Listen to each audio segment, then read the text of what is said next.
Good afternoon, everyone, and welcome to the Harlingen City Commission meeting. The time is now 5:31 p.m. We'll call this meeting to order. It has been duly posted as required by state law. We have a quorum of the commission as everyone is present here today.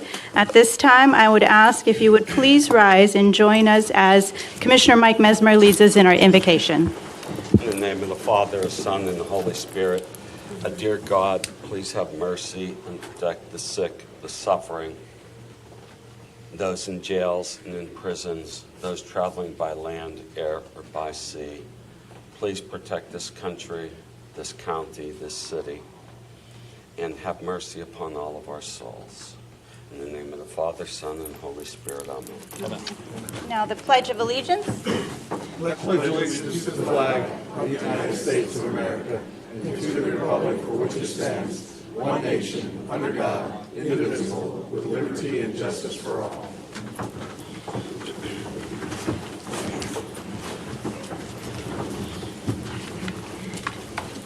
Mark? Under state law, a conflict of interest exists if a commission member or certain members of that person's family has a qualifying financial interest in an agenda item. Members with a conflict of interest cannot participate in the discussion nor vote on the agenda item. Are there any known conflicts of interest to disclose at the time? None. None. None. Nope. None. None. Okay. Moving on to item number 3, announcements. With respect to items not listed elsewhere on this agenda, the City Commission may report on items of community interest, including announcing community events, announcing employee or community recognitions. Item 3A, Mayor announcements. Mayor, do you have any announcements to announce? Well, we do have a 4th of July event that is going on at Lonsey Hill Park. I know that we're all concerned about the potential for weather, but it looks like we are clear for tomorrow at the very least. And so on 4th of July, we'll be hosting our event at Lonsey Hill Park. We invite everyone out. There will be fireworks, and it'll be a fun time for the entire family. So please join us, and I believe it is from 5 to 10, is that correct? 5 to 10 p.m., and it'll conclude with a fireworks show. That's all I have. Okay. Moving on to item 3B, City Manager's announcements. Mr. Gonzalez, you have anything to? Yes, the city began distributing sandbags today at 1 o'clock. We went to 5 p.m. today. We will be making an announcement Friday morning as to whether we will continue with sandbag distribution. If we do, it'll commence at 8 o'clock in the morning and go through 6. There will be no sandbag distribution tomorrow on Thursday. That's all I have. Okay. Moving on to item 3C, City Commission member announcements. Commissioners, do you have anything to announce? I would just like to officially pass on my condolences to the family of Judge Coscos. He was a fine man. He swore me in as a city commissioner, and he will be missed. The same. I can't argue that point. He will be sorely missed. None. Okay. Thank you. Item 4, proclamation, presentation of awards. We shall begin with proclamation, the Hart Gallery of South Texas. Good evening, everyone. Thank you for joining us today. Our first proclamation is going to the Hart Gallery of South Texas, and we have a proclamation. And before I invite Ms. Jennifer to come up here and say a few words, I'm going to read it, and it reads as follows. Whereas each day, more than 6,000 children in Texas' foster care system are waiting to be adopted and find a permanent place to call home. And whereas the Hart Gallery of South Texas, a program of foster angels in South Texas, launched in March 2024, part of the Hart Galleries of Texas expansion efforts funded by the 88th Texas State Legislature through the University of Texas Moritz Center of Societal Impact and Steve Hicks School of Social Work. And whereas the City of Harlingen and the Hart Gallery of South Texas share a commitment to the well-being and future of our community's children and youth, and whereas the Hart Gallery of South Texas is dedicated to finding loving and permanent homes for children and youth in foster care, promoting adoption, and raising awareness about the needs of waiting children and youth. And whereas the City of Harlingen recognizes the invaluable importance of family, stability, and love in a child's life, and is dedicated to supporting initiatives that strengthen families and provide nurturing environments for children and youth in need. And whereas through collaboration and partnership, the City of Harlingen and the Hart Gallery of South Texas can amplify efforts to connect waiting children and youth with loving families, ensuring that every child and youth can thrive in safe and supportive home environments. Now, therefore, be it proclaimed that the City of Harlingen proudly stands in full support and participation with the Heart Gallery of South Texas in their mission to advocate for children and youth in foster care, promote adoption, and raise awareness about the critical need for loving and permanent homes for waiting children and youth. We commend the Heart Gallery of South Texas for their unwavering dedication and commitment to helping every child who wants to be adopted, connecting with the loving families, and pledge our continued support in their efforts to make a positive and lasting difference in the lives of our community's most vulnerable children and youth. Furthermore, the City of Harlingen encourages our communities and organizations to host Heart Galleries featuring children and youth awaiting adoption, fostering a culture of empathy, compassion, and action towards providing every child and youth with a loving and permanent home. In witness thereof, I hereby set my hand and cause the official seal of the City of Harlingen to be affixed this 3rd day of July 2024. Ms. Jennifer, if you'd like to come up. Thank you, Mayor and Commissioners, for having us. I'm Jennifer Kramer Oliva, the Director of the Heart Gallery of South Texas, a program that Foster Angels of South Texas has recently brought on. And like the proclamation said, in a very long and fancy and appropriate way, our simple goal is to get our children adopted. There's over 6,000 children in the state of Texas, but right here in South Texas, we have over 250 children that are currently actively seeking to be adopted. They're currently not in a placement where there's intent to adopt, but they're looking to be adopted. And so we are hoping that as partnering up with the City of Harlingen, that more people will be aware that this is a need, because it takes everybody. And I know there's a lot of organizations that work with our children. It's the same children that we all work with, but our main push is to get them adopted. And we provide, lots of organizations provide essentials for them and wants and needs for them, but the ultimate goal is to give them a family that they can grow with, that they can learn with, that they can be loved by. And so that's our ultimate goal, and we hope that with partnering with the city that we can make that more achievable right here in South Texas, because we do have a bunch of kids that need that. Thank you so much for having us.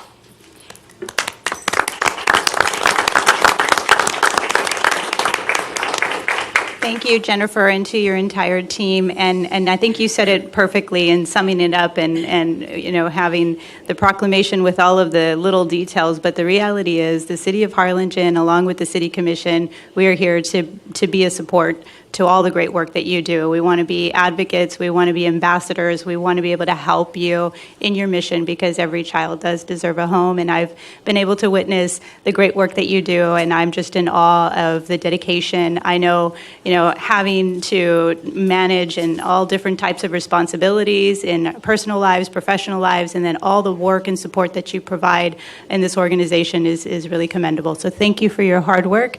And I would ask the City Commission if you can join and we can take a photo to commemorate.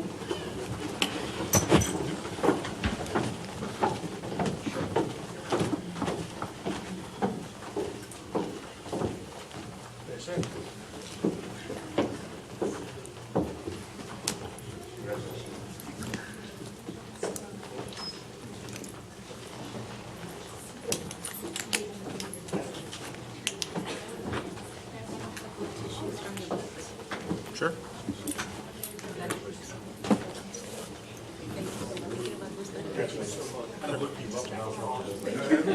Get to learn more.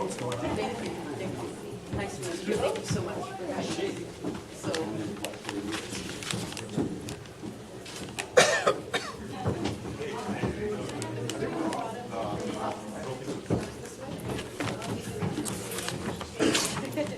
There we go.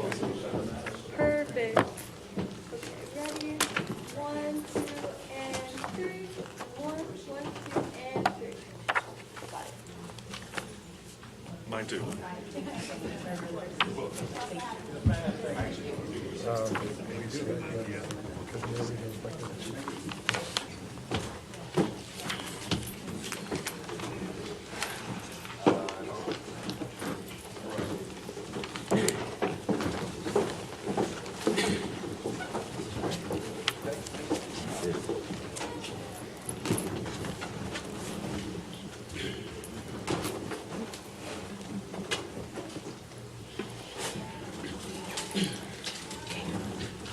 Okay, next we have a proclamation for Miss Maggie's House celebrating 25 years. So we have our next proclamation for the 25th anniversary of, or 25-year celebration for Maggie's House. And before I ask Ms. Martha Martinez to come up, I will be reading it, and it reads as follows. Whereas Maggie's House Child Advocacy Center has dedicated 25 years to providing vital support and services to children and families in our community who have been affected by abuse and neglect, and whereas the dedicated staff and volunteers of Maggie's House have tirelessly worked to create a safe and nurturing environment for children, ensuring that their voices are heard, their needs are met, and whereas Maggie's House has served as a beacon of hope, offering comprehensive services including medical evaluations, forensic interviews, counseling, and advocacy, thereby promoting healing and justice for countless children and their families. And whereas the center has played a pivotal role in fostering collaboration among law enforcement, medical professionals, social workers, and community members to respond to child abuse cases and prevent future incidents effectively. And whereas ongoing commitment and passion of Maggie's House to child advocacy has significantly contributed to raising awareness and driving positive change within our community. Now, therefore, I, Norma Sepulveda, Mayor of Harlingen, by authority vested in me, hereby proclaim the month of June 2024 as Maggie's House Child Advocacy 25-year celebration. In honor of their 25 years of unwavering dedication and service to children and families, our community, I encourage all citizens to recognize and support the invaluable work of Maggie's House and celebrate their remarkable achievements and contributions. Ms. Martinez, if you'd like to come up.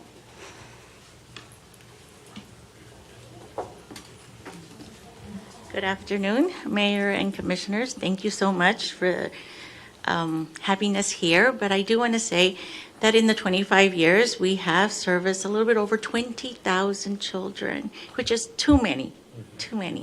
And so being here in the city of Harlingen and providing services to the residents of Harlingen also gives us a lot of insight of two other services that are here in our community. For those of you who don't know how Maggie's House was established, I will briefly tell you. Maggie's House was established in 2000. It was after a child by the name of Maggie Dittman, who was 3 years old, lost her life at the hands of a caretaker. And so her family has been very supportive and have allowed us to use her name so that she can continue to lighten up that road of hope for those other children of abuse.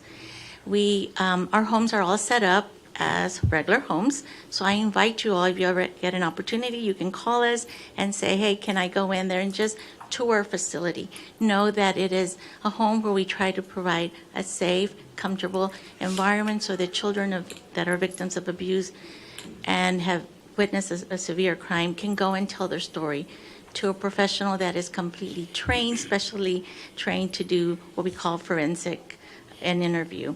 They are able to gather the information that law enforcement needs to be able to say that a crime occurred, and they're also able to find the facts that are needed for Child Protective Services to say, did abuse or neglect occur?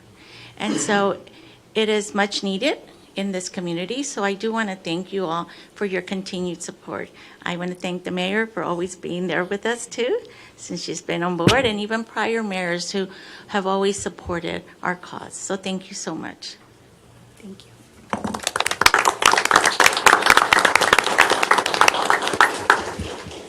Yes, I had the pleasure of providing the welcome at the conference that you held and bringing all the different agencies together, including HPD and others. And Mr. Sines also spoke. And it's really heartbreaking and heart-wrenching that your organization has to exist. But given that it has to exist, I'm so honored to know that you are providing the services and that you're at the helm of this organization and all of the wonderful people that work there, because it really is difficult work and not everybody can do it, but the fact that you're stepping up to do it, to provide these essential services in our community, we can only hope and pray that you have less people to serve in the future, but until then, know that we are here to support you. I don't know if you had a few words. Y'all do God's work. It's very unfortunate the work y'all have to do, but the last case I tried as a prosecutor came out of y'all's office, and we got a conviction. We're blessed for that. But thank you for everything you all do. You guys are very unsung heroes, very much unsung heroes. And we would like to take a photo if you would allow, and the commission to join, please.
So sometimes there's things that happen in our community that just kind of spark a change or really create something when we didn't know that there was a need.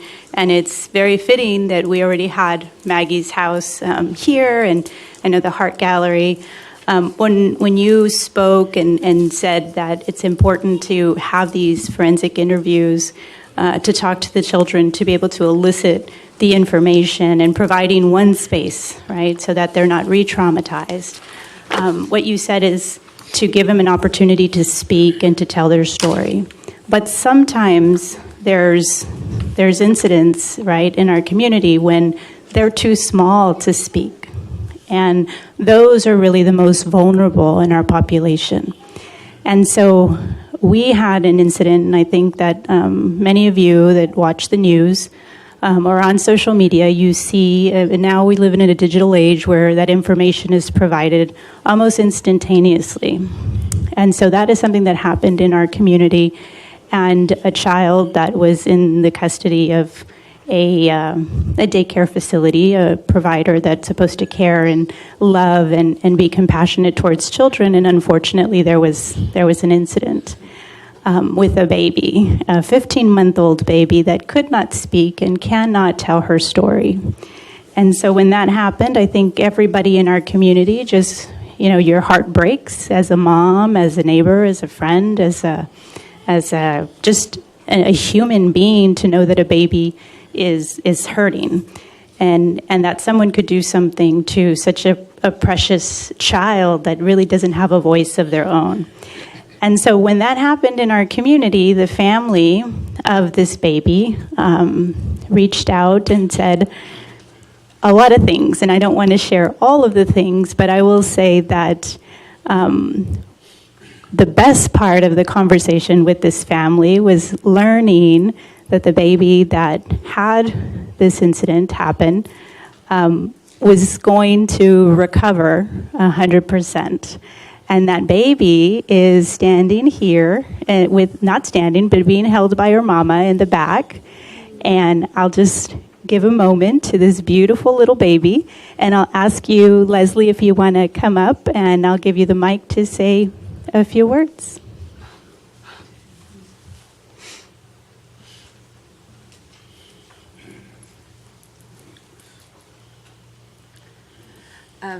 I want to thank you, Norma, and everyone else, of course, for allowing us to come. And more importantly, I'm very proud to be from the city of Harlingen.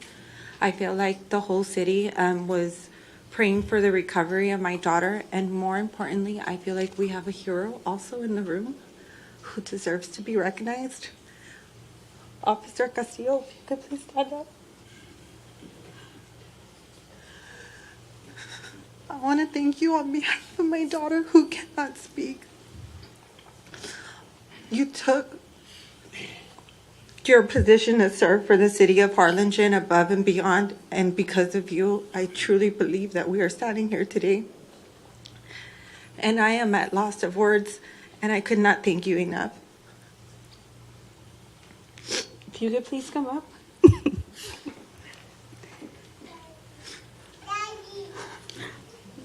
Oh.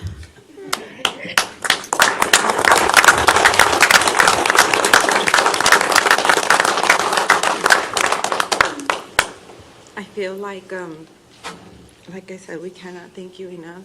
You didn't have to take the call, and you did.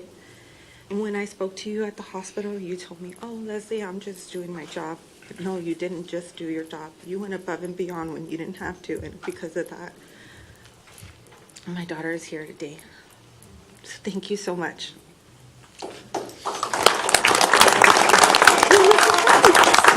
So I'm going to have you stay. I'm going to have you stand right there, Officer Castillo and Leslie. I'll have you stay there with your sweet baby.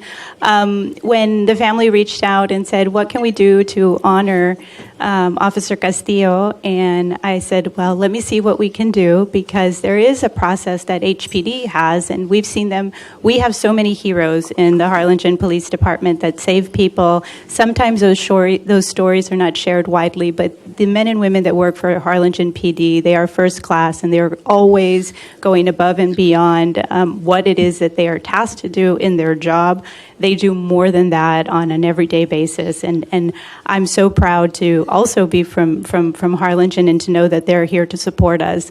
But I wanted to be able to do something for you, for the city of Harlingen. I know that the PD will have something for you as well, but what I thought that we needed here in the city of Harlingen is a mayor's Hometown Hero Award, and so we've created this, and the inaugural award will go to you for your life-saving efforts. For those that don't know, Officer Castillo, he heard the report and immediately responded before the dispatch and arrived at the daycare to an unresponsive baby. I'm going to try not to cry. And administered CPR for 7 minutes, right? And so you don't even know. So for 7, and that is incredible, an unresponsive baby at a daycare where mom thinks my baby is absolutely being taken care of and is fine, because you're a busy mama that works so hard and entrusts, of course, this facility to take care. And you got there and you administered CPR until the paramedics got there. And then the story just gets better and better with the amazing, treatment at Valley Baptist, with the doctor, with the nurse. And here we are just days later, and when we heard an unresponsive child, that's difficult as a mom to hear. But to see her, and then the photos that you sent, she's adorable, and to know that she got the green light that everything is going to be okay. You should be really proud, because we are very proud of you. And so I would like to give this award to you, and if the commission will join, I would love to take a photo with Mom and Officer Castillo.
Ready?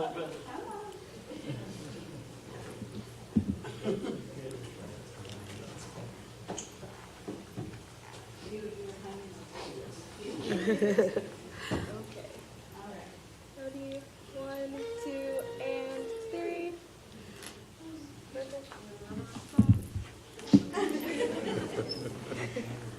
Ready? 1, 2, and 3.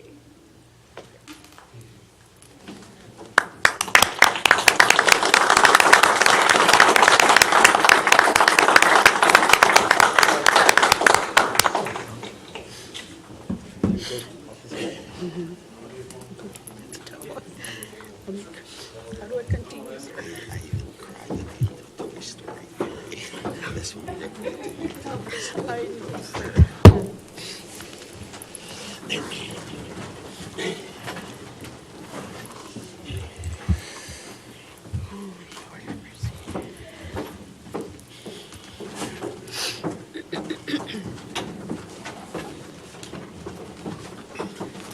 Can we all give Officer Castillo another round of applause, please?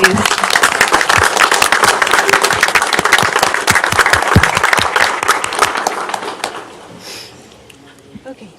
Okay. Let me compose myself. Sorry. Okay, moving on with item 5, citizen communication. At this time, the public is invited to address the city commission and speak on any matter not specifically listed for public hearing elsewhere in this agenda. Please note that the city commission members may not respond to comments or deliberate on on topics addressed. Okay, Mayor, we have 4 citizens that have signed up for recognition. We will begin with Mr. Ron Lozano.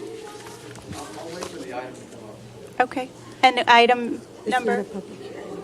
There's not a public hearing. 10? We don't have a public hearing on that item. Did you want to? It's not a public hearing. It's just based on the law, as you well know, it says that last time we spoke, you can speak at that point or at the time of the item, which is 10G. No, I'm sorry, that's not correct. The actual law that says he has to have the opportunity to speak either at the time of the hearing or before the matter is considered, which we're providing through public comment. Right. I'm. It's not a hearing. Okay, Mr. Lozano, you're going to be out of order. Would you like to speak now, sir? Or would you like to speak right now? We can have you speak now if you like. Mr. Saucy just said when the item is called, that's what my preference is. Either. He said either. No, I said we had to provide him either one or the other, but it's our option. Once we've provided him the opportunity to speak before the item is considered, we've satisfied our legal obligation. So, Okay. So again, Mr. Lozano, we'd love to hear you speak. Would you like to take the mic so that way you can have your comments heard? Well, like I said, or he said either, but You have 3 minutes, Mr. Lozano. thank you very much. About 40 days ago, the mayor proffered that now that lawyers are on the board, they're straightening you chaps out. However, the Monarch decision 2 days ago is more on point to why should we rejoin the Brits and jump in the lake? That's the issue that I'm trying to point out, because it's more relevant to the point I'm trying to make, that we don't have to, a Chinese city doesn't have to do exactly what others do. And it just happens to be Mark's item, 10G, and that's why he's so clever. The Keep Harlingen Beautiful board has an incestuous sort of country club chubbiness in it. Instead of y'all having selection as you do with other boards, this is the first step in trying to get that incestuous situation where fellow board members are selecting the next buddy system kind of country club thing that I just alluded to. Another factor is that we're hearing about what our Constitution is, the Charter. The Charter points out and sort of ratified by Robert's Rules of Orders, which you are mandated to follow by the Charter. 18 members are expected, yet 5, not even a third, can establish a quorum. You all know well enough what a quorum is by TOMA context. Now, It also has a proviso that special meetings can be conducted anywhere on the globe, inside or outside of Texas. And I don't think that's apropos. For instance, y'all have made a large deal about having the meetings at 5:30, not just this, as has been going on for 70 years, but other boards, that they should meet so citizens that are working maybe outside the city or have had a hard day can clean up and get 30 minutes. So I think that is accurate to try to have meetings at 5:30 so everybody can probably participate. But this, of course, doesn't permit that. And it also says that an ex officio member can be a private organization. Why should a private organization have that ability when everything else is someone like yourselves that have been duly elected? The city manager has some status within Texas, as you all know, with the exception of Houston, and we're not in Houston, and of course the mayor. So those kind of issues lead to, how do you get rid of somebody on the board that doesn't go to the meetings? Well, they point out it could be 3 or 4, but no, we don't want to follow what other boards do. There's an out. With active participation in projects, they can get out of that. So I hope you don't just ratify something that a lawyer puts out. I hope you look at it a little deeper. Thank you very much. Thank you, Mr. Lozano. Next, we have Mr. Raymond Reyes. Mr. Reyes? There you are. I didn't see you. Mayor, City Commission, Raymond Reyes, 706 Nantucket Drive. I don't even know where to start. Well, there's obviously a lot of good things, continuing to happen. There's a lot of other things that are going on. I have this thing, and it's on the agenda. I don't know. I want to speak now because I got other people waiting for me already. It's a nightmare to be retired. I should have stayed working. So I have a thing coming up, the Southern Valley Festival, which basically are the same guys that used to do the big South Padre Island Bike Fest or whatever it was.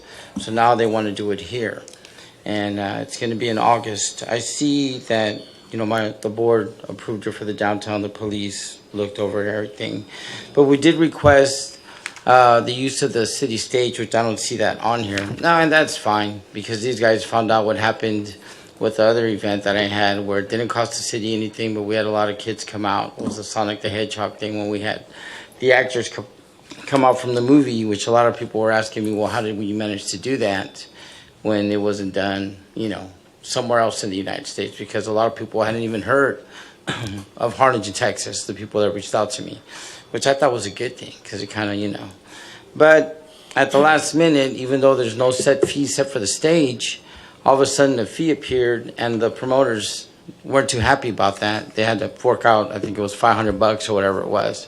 Again, even though there's no set fee for the use of that stage. So they paid it, left a sour taste in their mouth. Now, from what I understand, they're going to be working with McAllen, if I understood correctly what they were telling me. So they're not going to be doing it in Harlingen anymore, which is unfortunate because it didn't cost the city anything. This particular one that's coming up in August is not going to cost the city anything at all. Again, we had a meeting a couple of weeks ago at Luna, and they were like, well, if the city doesn't want to cough up the stage, that's fine. We don't need the stage. We will bring our own stage. So I just wanted to mention that because I didn't even know it was going to be on the agenda. I've been very busy doing some other things.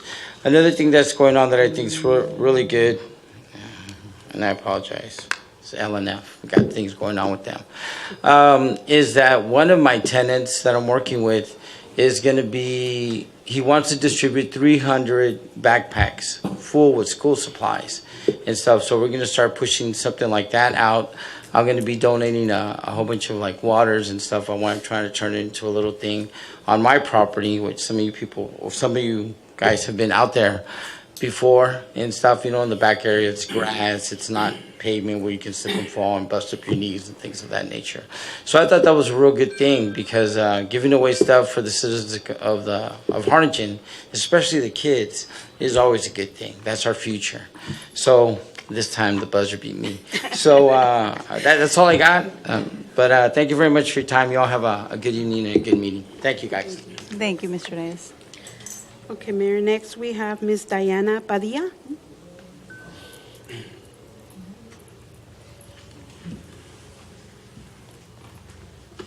Hi, everyone. Thank you very much for allowing me to speak today.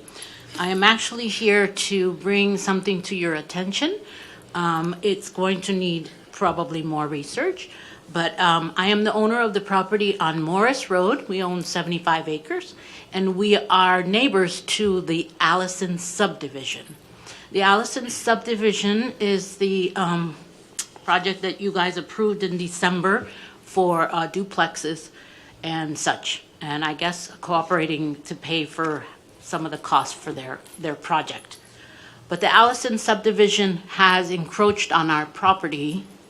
We got home from a conference last week of June, and we find big tractors and our fence broken and our electric fence cut and big machinery taking loads of dirt from our property to the next property. We file a police report for theft, damage to property, and trespassing, and they tell us that we have no rights because the irrigation district has given that water easement to the city of Harlingen. Well, in my brief conversation with the head engineer, which is Andy Volstocks, something like that, he was sitting and he said, well, irrigation district gave us that land. And I asked him, us? Who's us? And he said, the city of Harlingen, but you no longer work for the city of Harlingen. So there are some irregularities in this. He worked for the city of Harlingen 3 years ago. He started his company 3 years ago. Choice Construction, what is it? The company that is doing the subdivision started 3 years ago. Leonard Simmons is a director of that Choice company. Leonard Simmons is also the president of the irrigation district. So we need some clarity here. They are putting a subdivision across. Great. The city is helping them with some issues. Great. But we shouldn't lose 4 acres of our property for a private company when the irrigation district says they gave it to the city and the city is allowing them to do it. There's a problem, and we need to address it. I was told by the engineer that we're stopping the project. That is why I'm coming to you today. We did stop the project, but there's some irregularities that need to be addressed. We are across from that subdivision, and we never even know they were going to be built until they encroached our property. I need your help. I need to clarify what happened and why 80 loads of our precious dirt is on their property. That's about $22,000 worth of dirt. Thank you so much for coming out and bringing this to our attention. I know I see Oscar taking notes, and thank you for being here. I know I've been out to your property. You do great work out there. We'll definitely look into it. This is the first that I'm hearing of it. I know that Oscar will look into it, and if you can just leave your contact information with him, and we'll have him reach out. I know you both are very busy out there and don't come to many of the meetings, but this. As much as the commission wants to be able to engage, we can't do that from the dais at this point based on our rules, but it is something that we all are, I'm assuming everyone here is on the same page and definitely want to get to the bottom of it. So thank you for taking the time to come out here with your busy schedules and bring it to our attention, and Oscar will be definitely reaching out. If you can just leave him your contact information. Thank you very much for allowing me to do this. Yes, ma'am. Thank you. Next, we have Aurelio Torres.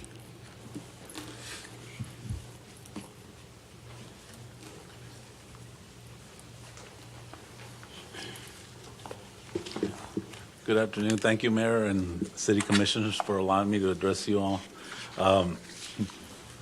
I'm here reference to a bid that I submitted for city property, 807 East Washington Avenue. My understanding is that I was the only person that submitted a bid for that property. And I know that it's on the agenda today. You're going to be voting whether to accept or not accept if it benefits the city. I just want to give you some background story to the lot. I bought a lot right next door at 811 East Washington back in August 2022. When I purchased the lot, I went out there, and I'm not a real estate whiz or anything, so I didn't get it surveyed. And I'm paying for it now. I didn't get it surveyed. I assumed that, there was part of my lot because it had a fence post there, and it was just kind of a small area. So I didn't think much of it. I did look at it before I started cleaning it out. Toward the back of the lot, there was homeless people that were living there.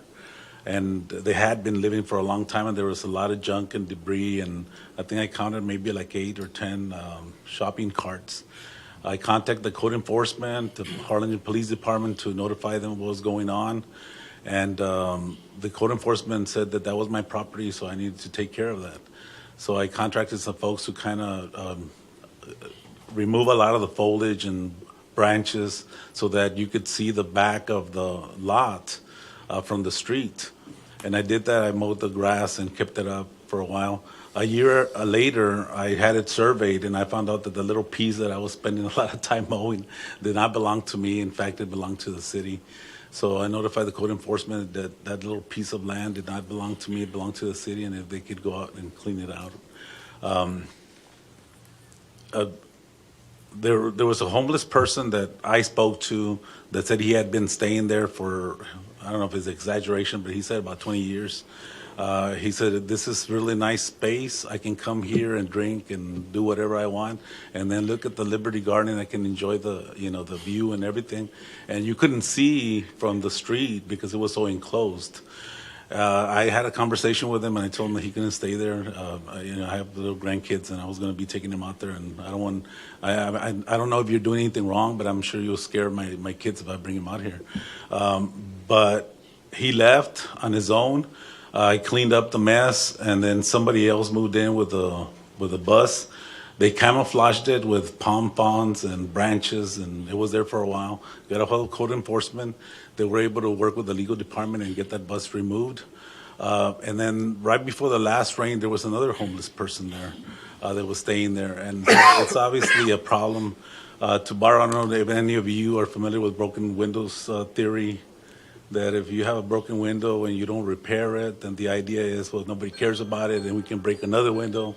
Well, basically, I think the word's out there that nobody's going to check there and people go there and stay there. What they're doing, I don't know. But the purpose of me purchasing that is so that I can clean it up and enhance the view there for the Cultural Arts Center, the library, and all that. So I'm asking that you approve the bid. And if you have any questions, I'll be glad to answer that. I have some pictures that I took back in December 22nd. And then when I notified the city, I have some pictures of my lot in the little area that I'm talking about and how it hasn't been mowed. The city has never been out there, even when I notified them to mow the grass or do anything with that piece of property. So I just want to make sure I maintain it and make sure nobody goes out there. Okay, thank you, Mr. Torres. We are a little over the time already, but once we get to that item, if the commission has some questions, if you can just stick around and we will get to that item as soon as possible. Thank you all. Thank you. Mayor, that closes out the citizen communication item. Okay, thank you. Okay, so moving on to item number 6, approval of minutes. Item 6A, special meeting of June 17th, 2024. Are there any amendments to the minutes? I need to send one. It's on page 2. I'll send it, but it's a short one. It's the one I called you about, Mike. But I'll make a motion to approve subject to that one amendment. Second. All those in favor say aye. Aye. Opposed? Motion Send it to you. carries. I forgot. And you'll pass that to Melinda? Yeah, I'll send it right now. Melinda and Cynthia. Okay. Next, we have item 7, consent agenda. No discussion is anticipated on any of the items in this section because they are routine business, were included in the budget adoption process, or have been previously discussed as staff report or discussion item. These items will be considered collectively by a single vote unless a commission member requests an item be removed from the consent agenda. Okay. Item 7A. Okay, we have items 7A through F. Are there any items that need to be removed? There was one. Any need to be withdrawn, gentlemen? There was one I had a question on. I forget. Just 1 second. I apologize. Oh, if actually, just real quick, it's Josh. I don't know if you can tell me. I know Mr. just brought it up. The Southern Valley. What is that?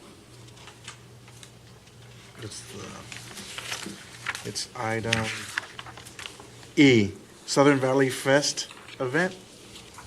It's just going to be a biker fest. Is that all it is? That's what was proposed.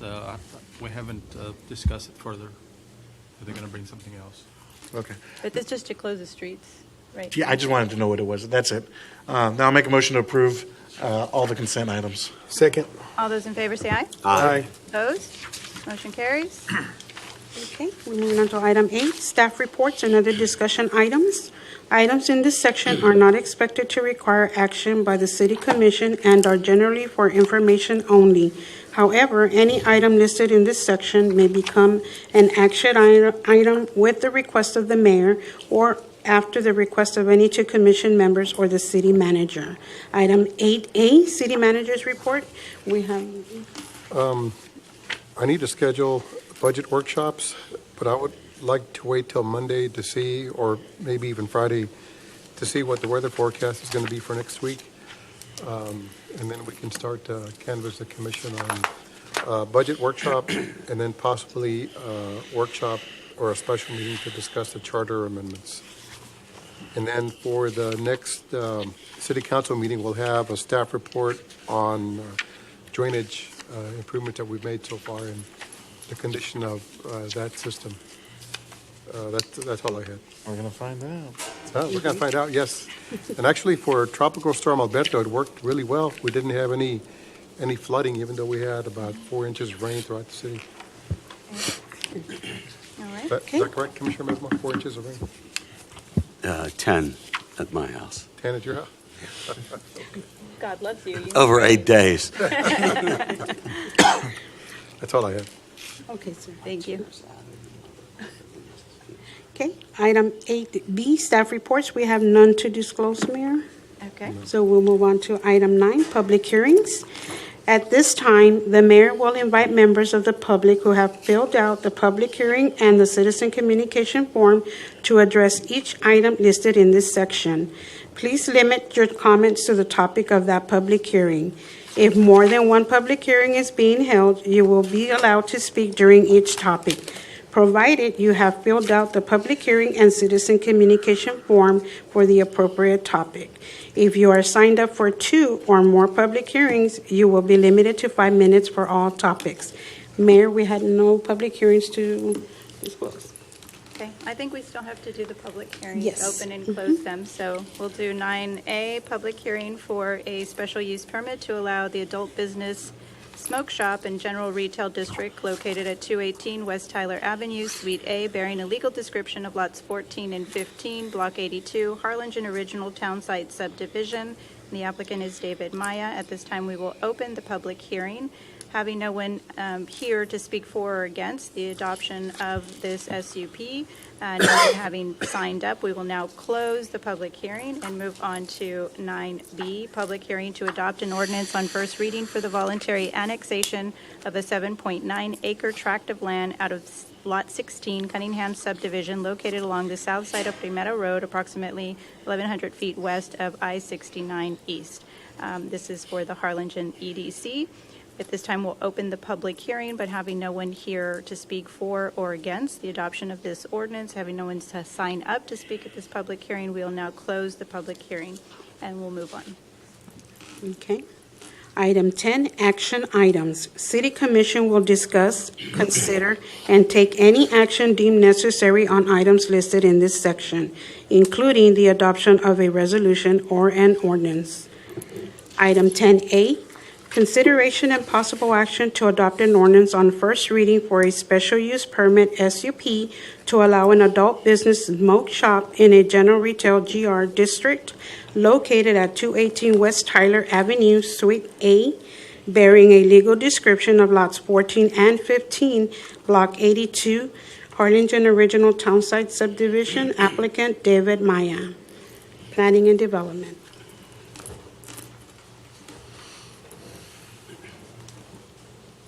You want to read the caption?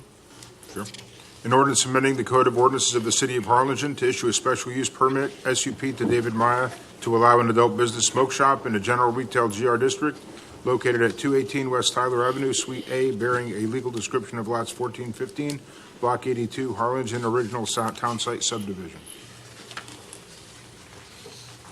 Javier? Go ahead. Javier? I have no questions. Does anyone have any questions? No, I'll make a motion. Okay. I have one. Okay. Is the owner here? You Can I- want to, Just a quick question. just at the mic, sir, if you will.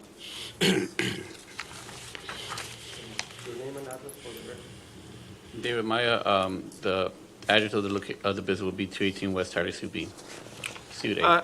My question is about checking IDs.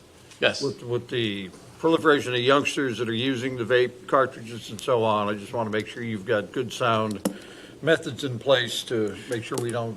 Oh, yes, absolutely. The POS system that we'll be using will be integrated in that. So it will check, we will scan the IDs and the ID it will reflect on the screen saying if they're 21 or older or not. Thank you.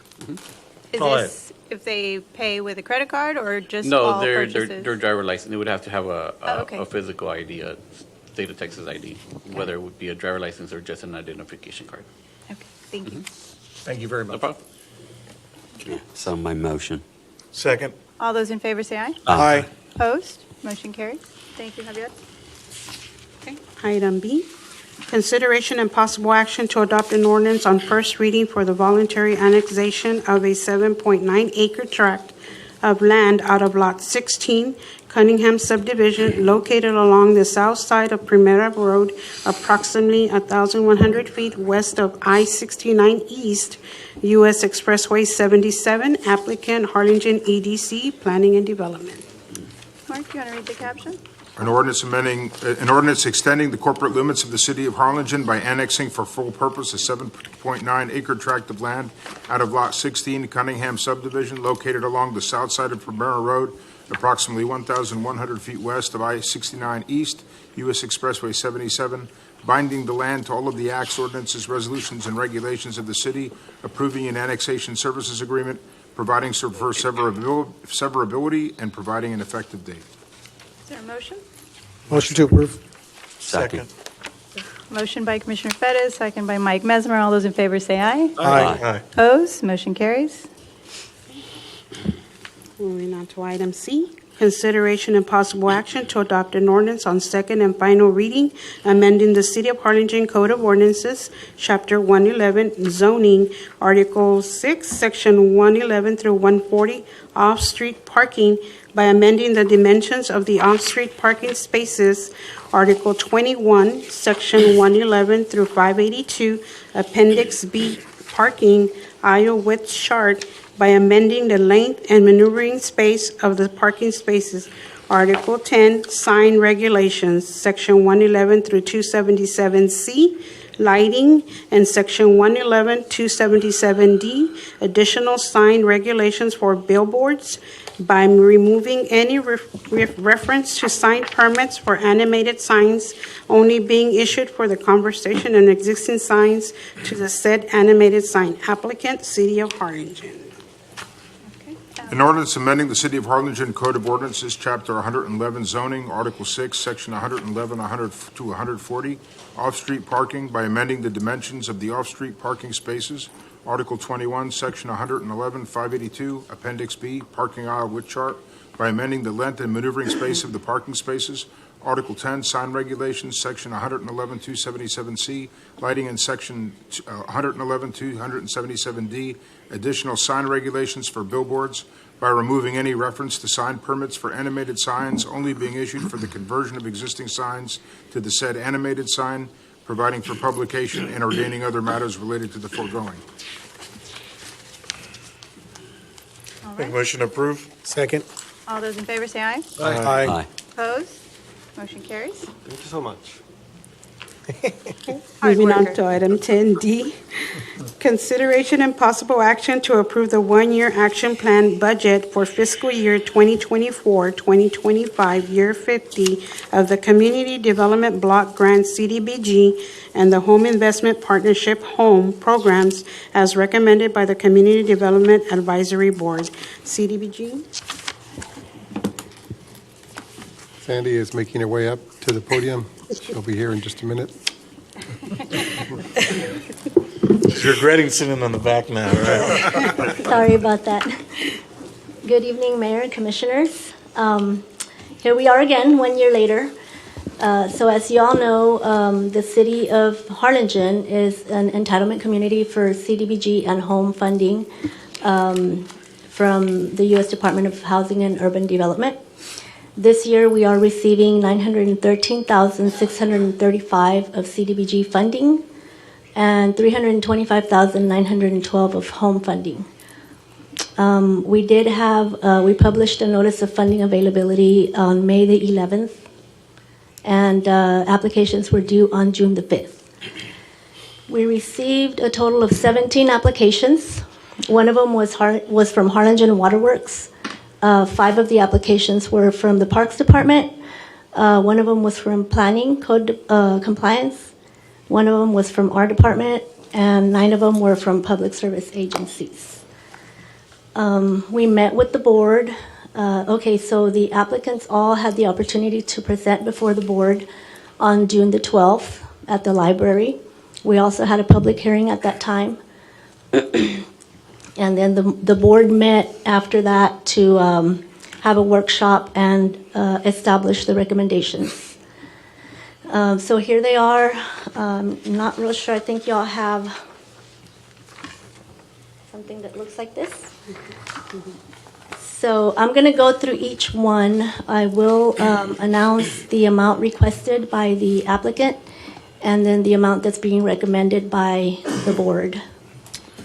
We do have several board members here, and also most of the applicants have a representative here in case you all have any more questions that I cannot answer. They're here to answer for you. So the first applicant we had was the fire hydrant improvements phase 1, which is from Harlingen Waterworks. They requested a total of $314,856.75. This is the project is for the installation of 9 fire hydrants,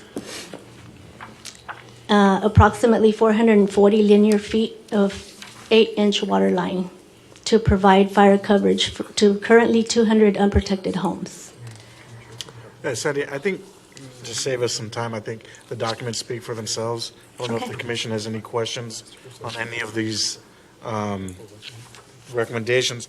I want to really thank the Community Development Advisory Board. I know you guys put in a lot of work and it's super stressful. I remember being alongside many of you guys, and you stay up at night, right? Because there's so many fantastic organizations. There's just not enough money. And in fact, so I do tip my hat to you guys. The one thing that I fell in love with while I was with you guys on that board was the clearance and demolition one. And I know you guys, it seems like everyone tried to be as equitable as possible by kind of breaking up that money, right? I think from the public service, the area agency on aging, all the way down to Sunshine Haven, you guys kind of divvied it up exactly the same, correct? Correct. Now, as I spoke to you earlier, Sandy, you said that the Aging and Disability Resource Center, this is the first time they've ever applied with us? Correct. Right. And then the Area Agency on Aging is also with the Rio Grande Valley Lower Development Council, right? Right.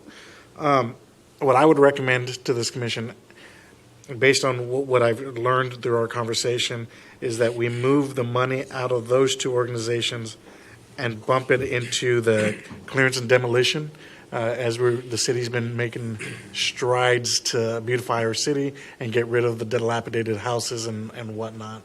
And so that would be a total of $25,695, would then move from Aging and Disability Resource and Area Agency on Aging into clearance and demolition. Otherwise, I think you guys did a phenomenal job with everything you guys could do, right? This is just a preference thing. I have a question. Sure. Is the funding this year equal, greater, or less than last year? CDBG is It's greater. slightly greater and home is slightly lower. Okay. Well, that breaks a trend. I know for 12 years. Right, It's been stair-stepping down, approaching right, a tiny number. correct. So, it's always hard. This is always a hard one. I don't know how you do it, Sandy, and the board. It's not easy. But I don't know how I feel. I don't know how the rest of the commission feels removing the funds from the Aging and Disability Resource Center and the Area Agency of Aging, just because we had recently talked about how we're going to focus on the aging population and just adopting a more age-friendly community, and I think that this is potentially going in that direction. However, having said that, I agree 100% as well that I don't like that we did not fund the entire amount that was requested for the clearance and demolition, because that is needed. So I don't know if there's any other suggestions. I just, taking away from one to give another is unfortunately y'all's arena, and what the struggle is. Those are just the concerns. When we did the citywide survey, one of the issues was lack of resources and care for the elderly in our community. So again, just for discussion for the commission. Yeah, I considered that, and the way I've at least justified it to myself is that we are. But you know what? I'm going to take that back and strike everything, because I sit on that board, and it might be inappropriate for me to. I didn't think about that, but not on the specific department. So I think it's fine, but I think I probably should comment. Yeah, I'm the chair of the organization, not the specific department, but I think it's probably better for me to just strike that from the record and disregard and whatever Daniel says. But I just had that thought in my head, and I'm a human being, and so I'm going to put that out there. I make mistakes sometimes, but nonetheless, in terms of the demolition, I think that is really important, and we've been struggling, and I know Code is struggling, and we want to beautify our community. Starting with the Keep Harlingen Beautiful and all of those initiatives. So I guess I'm going to sit this one out. I like to break down as it's presented. Okay. Let me, for your clarification, Daniel, Commissioner, I think what I asked about 2 years ago didn't get any traction, so we need to try it again.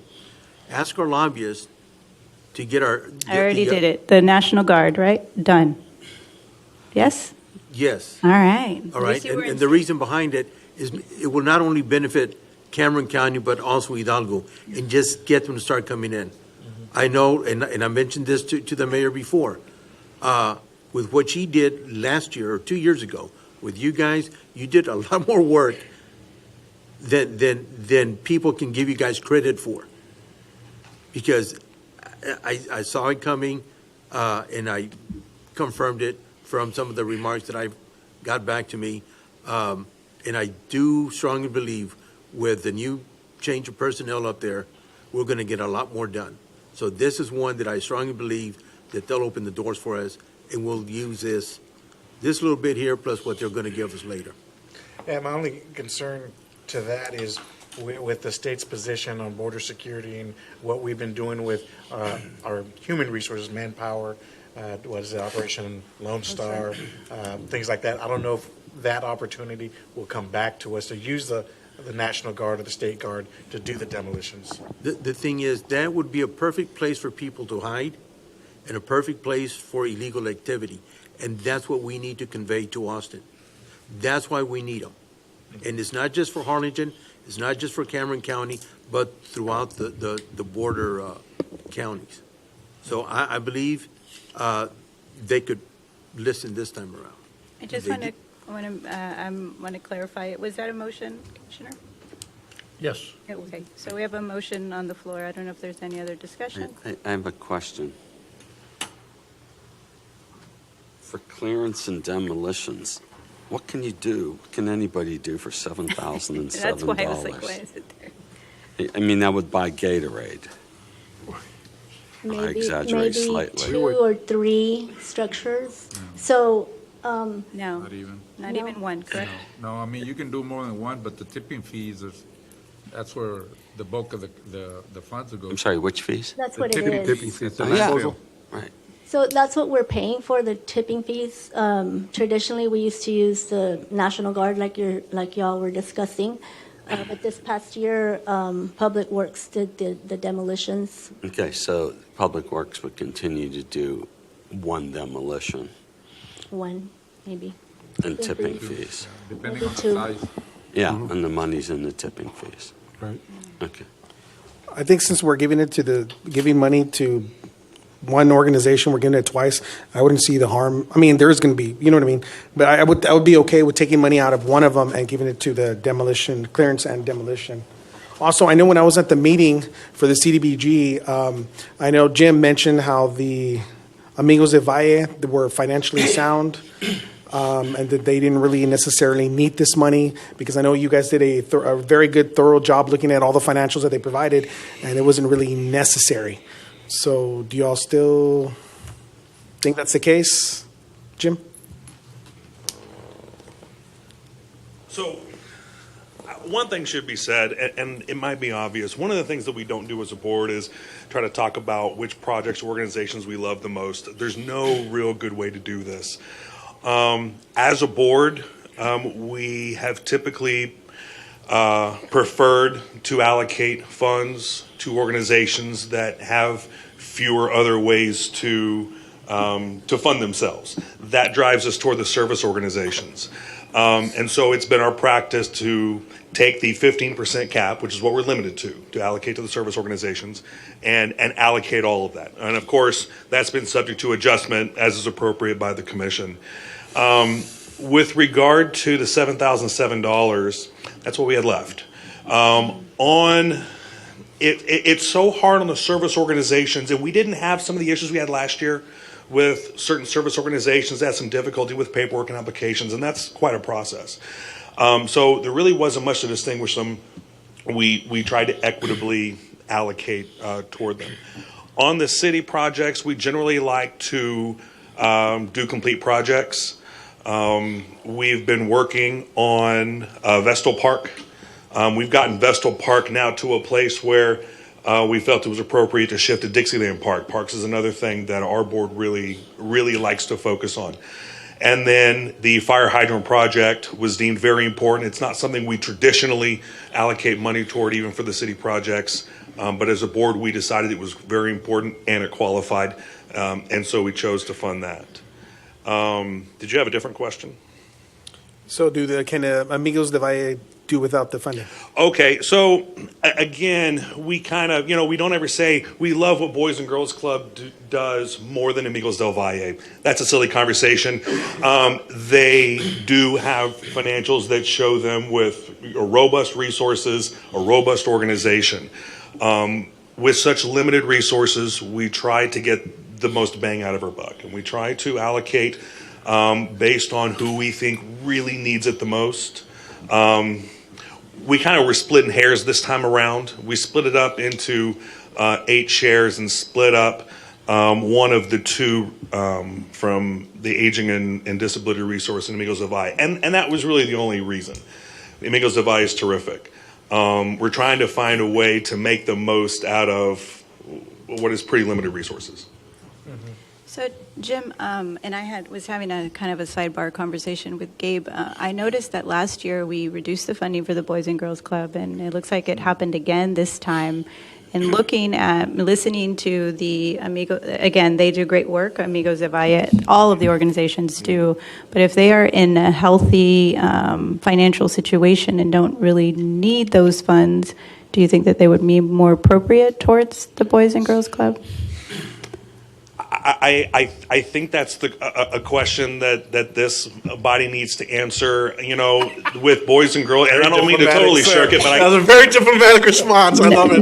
No lawyers in the room tonight, okay? Sounds like a lawyer. I'm just saying, in terms of, putting aside the wonderful work both organizations do, I'm just, when you're looking at this and you're looking at the financials and you're studying them, which, we want to be able to allocate this money where it will be put to work and is needed.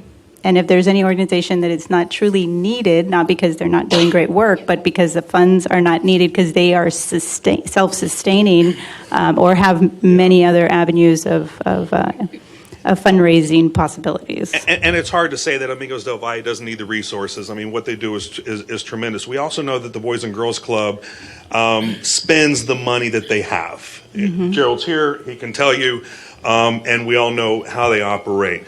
So while they have resources, they also use them. And we also know that for every $300 we can give to Boys and Girls Club, they can get to another kid. So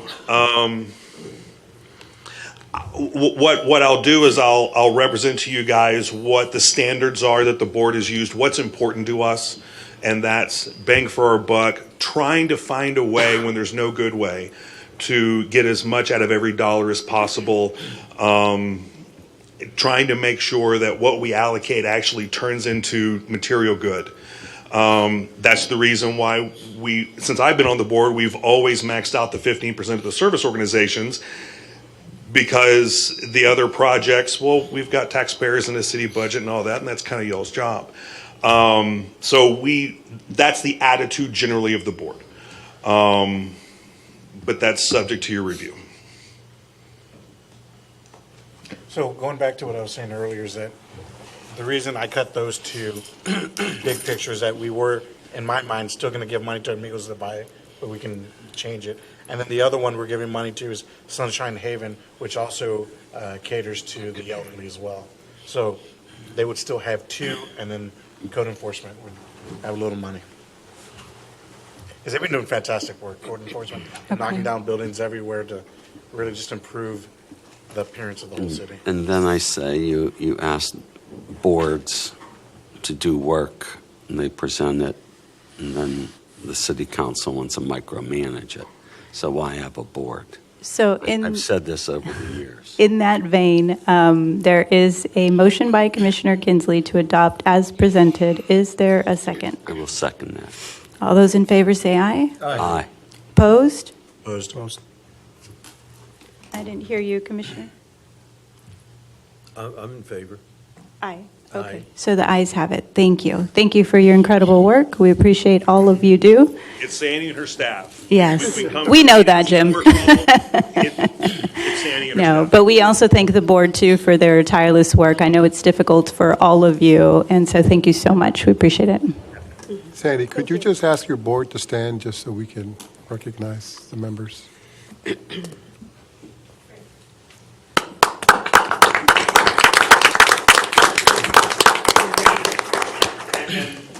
You guys know this, it shouldn't go unsaid that the service of Ms. Lupita Muniz on this board reaches like 5 decades among all the other things she's done for this city. So that should be special. No, maybe sometime, maybe there's another hometown hero. I don't know. Thank you, Ms. Moniz, Mr. Morales. Thank you so much. All right, moving on. To item 10E, consideration and possible action to amend purchase order 84083 for an increase of $48,229 and authorize the city manager to purchase one roll-off truck through Vanguard Truck Center from the Sanitation Enterprise Fund, Public Works. Motion to approve. Second. All those in favor say aye. Aye. Opposed? Motion carries. Thank you. Good job, Kristen. Item 10F, consideration and possible action to approve amendments to the purchasing manual for the City of Harlingen Finance Department. Good evening, Mayor and City Commissioners. Quick question, sorry. Sure. Does anyone have any questions on this? Because all this is No. compliance with the state, correct? Yeah, it's for one specific grant. Here's my question. Sure. I know that back in, what was it, April of 2023? Right. We went through this. Why are we going through this again? What did they find? Well, better yet, I do know what they found. So in 2023, we were including Chapter 3, which is for federal grants, specifically for federal grants. Like we have our citywide purchasing policy, but to be in compliance with the uniform guidance, we included a chapter specifically for federal grants. So this supplement to Chapter 3 is specifically for the federal highway. It's for TxDOT grants. For the TxDOT grant. So as we're doing more applications for grants, the Federal Highway Administration requires a specific wording governing engineering and those professional services. So they have reviewed this supplement to be included in our, and it's required for when you're applying for the grants, and that is why we're supplementing. Is this the first time it's been required? Yes. I believe They actually, wide application, yeah. they actually asked us to amend our policy to include that section Right. regarding TxDOT grants. And they've reviewed it and If we approved don't it. amend it, we may not be able to apply for any, Federal highway grants. right. No, that I understand. I'm just wondering if we missed it before, a year ago. No, we've been applying for TxDOT grants. They just never required it before, but now they looked at the purchasing manual and said, look, you need to include this in your, so that's why we brought it to you guys. And it's specifically for engineering and design. Is there a motion? Motion approved. Second. All those in favor say aye. Aye. Opposed? Motion carries. Great job, Robert. Thank you. Item 10G, consideration and possible action to approve the proposed bylaws for the Keep Harlingen Beautiful Board and to authorize the city attorney to make any corresponding changes to articles of incorporation. City attorney. I do have some proposed changes on that. The first one is on Article 3, Section 3.03, where it talks about a representative of the mayor, the city commissioners, the city manager, the Chamber of Commerce, and the Harlingen HCISD will serve as ex officio members of the board, but should not be entitled to vote at the meetings. I would prefer it just to say all the city commission. The entire city commission would be ex officio members. That way we can be present at the board meetings and all that. Which, I'm sorry? 3.03, which is page 2. It's at the top of page 2. You see it? 3.03. Oh, okay. And then he's talking about essentially the last sentence. It's like the last 4 lines. So instead of putting a representative of the mayor and the city commissioners, just put, the mayor and the city commissioners are ex officio members. Of course, non-voting, of course, but just ex officio members. So you want to exclude the city manager? No. Keep them all there. I don't want to change any of that. You just want to delete basically a representative. Exactly. of, Yes. And then say the mayor, the Yes. city. Oh, okay. Got it. That's what I was thinking. I was like, but they all are. But okay. Got it. Wait, I'm still confused. I read it wrong. You want one representative for, is this how this reads? One representative for the city commissioners, or 5 city commissioners are ex officio? We're all the ex officio members. It's Did non-voting. you write this, Mark? Well, I did not, I mean, he's just making a suggestion that, okay, here's the thing. What we talked about, what the board talked about recommending, because I guess they had a problem with meeting. They had 18 directors, and we talked about reducing the quorum requirements to 5, which you can do under the Texas Business Corporation Act. The articles of incorporation can provide for less than a different number. But the thing is that that doesn't apply to public entities. If we're going to have a city commissioner sitting here discussing an issue, we have to meet in an amount of a quorum. Even if they're going to be ex officio board members? But they're still meeting to discuss public business. Okay. So even if they're ex officio, they may not have a vote, but they're commissioners and they're meeting to discuss a matter of public business. So that is going to affect their quorum requirement. What's your recommendation? Mark? Well, I mean, it just depends as a matter of policy whether you want the city commissioners to be actively engaged in the board as a body or not. If you do, then we're going to have to impose the same quorum requirements that you guys have on yourselves.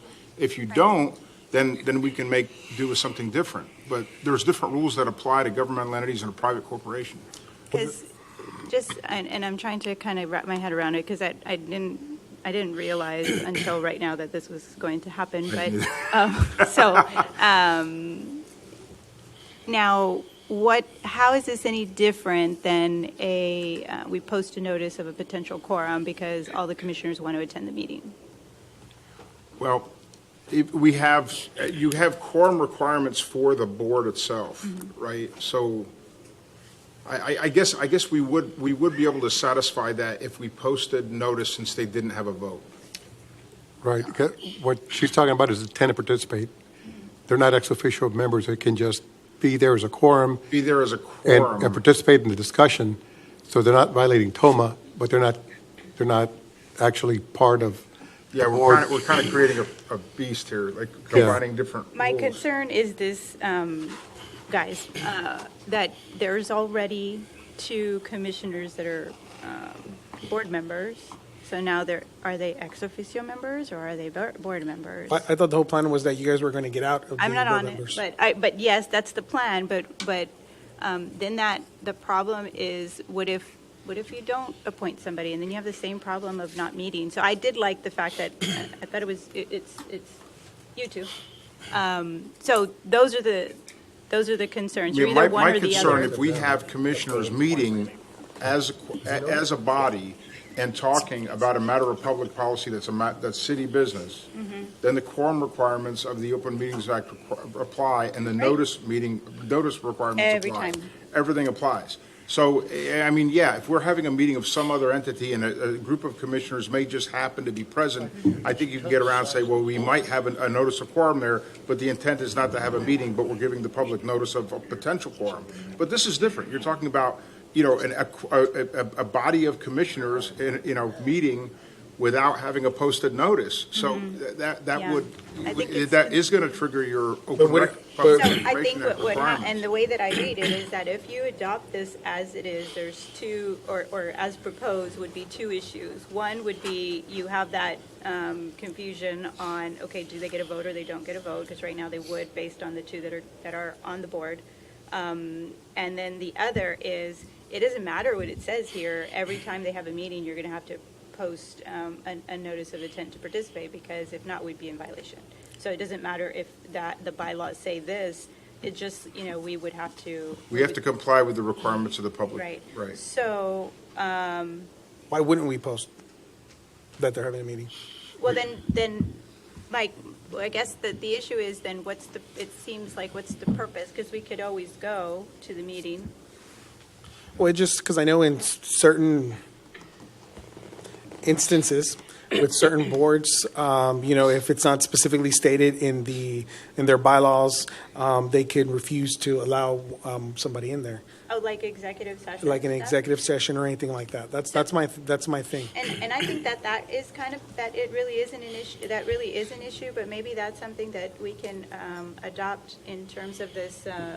Omnibus bill? Yes, that you guys are working on, that says the city commission, something about can participate in executive session on these boards. And sometimes it's helpful if you have maybe 1 or 2 members of the city commissioners who can be representatives to the board, who can report back and inform the entire commission, so you don't have a quorum meeting, and then have to worry about fulfilling the requirements of that public information. Some of the RGB cities do that, where they have a commissioner that's appointed to certain committees and boards, and I think that's good, and maybe that's something that we need to entertain, because then it gives an opportunity that the commission at least has not a voice, but something that Is aware of what's going on. Right, correct. Yeah, Well, I mean, that would be similar to me being on the STEC board.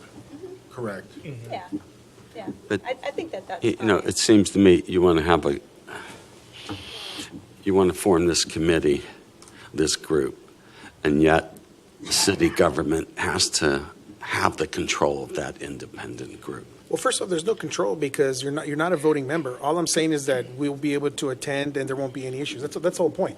You But keep aren't exerting we, aren't some we kind of allowed to attend any committee meeting Well, okay, well, then you without can, a formal invite?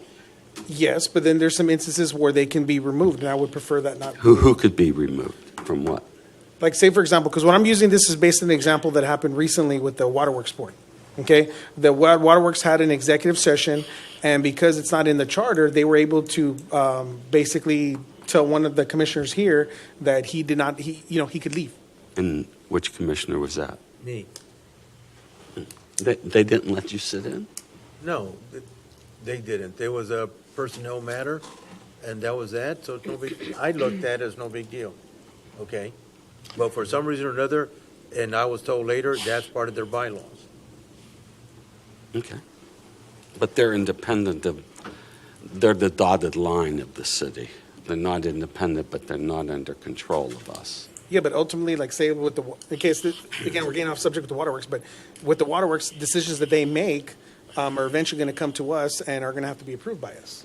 So I don't think it's right that we don't have they can deny us access on something that we're supposed to be able to be informed about. That's why they present stuff to us to inform Yeah, but then, us. executive session, there's a lot of, as when we do our executive session, a lot of times there's a lot of reasoning behind everything. We only get the end result, but we don't get the reasoning behind it. Well, to get back to Keep Arms Are Beautiful, my question is why do we need a giant board like that to begin with? I mean, I ran Keep Arms Are Beautiful for many years with a board half that size, and I don't understand the need for an 18-person board. I agree. And then saying that only 5 got to be there to be a quorum. I mean, let's cut the size of the board, I would think. That's a great idea. Bravo. So have I think we all board of- get 3 picks, Can right? you do that, Mark? Everybody gets 3 picks. Yeah, we could just amend the articles and the bylaws to do whatever. So maybe I mean, it's just like all all the other boards, 7 we each get members. 1, and the mayor gets 2 or whatever we're saying in this new ordinance thing. The larger the board, the higher the Absolutely. probability of no quorum. Yeah, my reasoning, at least at keeping it at 18 and then dropping the quorum, is that we had just appointed a bunch of people, and it was just like avoiding the awkwardness of like, hey, we just appointed you. Oh, now we're going to take you off this board. No, we're going to take you off the board, right? And so I was like, it was more of a social issue. And so if I drop it down to 5, and what we can do is, let's say at the next time, which I guess will be y'all's election, now we go down to less members and less members, and so people get, what is it, through attrition? We do through attrition. I know it's cumbersome, but the fact is that it's very difficult to get that many people there. And perhaps your better answer is, instead of kicking the can down the road, is to establish a reasonable number of board members now, 5 to 7, a reasonable traditional quorum, define it in a traditional way, and then just march on down the line. I would say, I like how the CDBG is set up, because I think in the CDBG, we each get like 2 board members, don't we? We get 3. They do, but Yeah, the on the problem is CDBG? people not showing up. Oh, I got. What? You got more than I do, Daniel? What's Oh, going no, on? I don't know. I do not recall. So what about, on this there's another board that has, which may be best to kind of maybe model after this, is have your executive board, right, that needs to meet and has quorum, and then within that board, then you have like a kind of a committee, a second tier of members that don't need to be part of the quorum but participate, and then they're put into little committees. And then everyone that is there can participate and just, that way, I think you'll have more perspectives, more voices, more volunteers, but you still have that executive board of, say, 7, and it's more likely that they will meet. And then the other smaller boards or smaller committees can meet on off days or together, but it just makes it easier as working groups for the smaller ones, and then the executive board meets. What about, Well, we already have that, right? So we already have a 5-person executive board, it's a 5-person executive board, president, vice president, treasurer, Correct. secretary. I guess We don't have it listed in there, but what do we have in Rotary? We have the sergeant at arms, right? Would probably So the why fifth person. can't they be the quorum instead of the larger? You can provide your voting to be made by the executive board, and then you avoid that whole thing. So the directors would basically be, I mean, advisory, but They'd be all your affixed. voting board members would be your executive board. And then you've got 5, so it doesn't really matter whether or not the rest of the people show up or who shows up. They can have verbal input, but the votes would actually be made by your executive board. Yeah, that's what Well, why would you want to be on a board if you can't vote? Why do you want to? Great question. Yeah, and then on the CDBG. What was that? What did I hear? Why would you want to be on a board if you That's can't the vote? mayor, though. Oh, she's gonna, Oh, you're gonna eat that. Interesting. You signed up for that job. No, you signed up for that. That's interesting. The CDBG has 2 members. I'm going to read that back on the record, just so you know, for you too, my friend. That was a pickleball question. Someone walked into that. No, but maybe this needs to be tabled because it doesn't look like it's been fleshed out. Mark, if we table this, are we going to be back to a 10-person Yes. quorum Yes. for the board? Then Yeah, we're- yeah, because you don't have. Mayor, can we just adopt?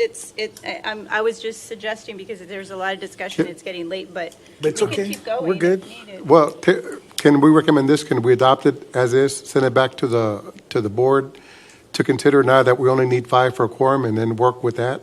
Yes. Because otherwise, if we don't approve this, we're going to be back to a 10-person quorum requirement, and we're not going to be able to meet. We have a meeting in 2 weeks. Yes, we can do that. Well, there was some more changes I wanted to, by the way.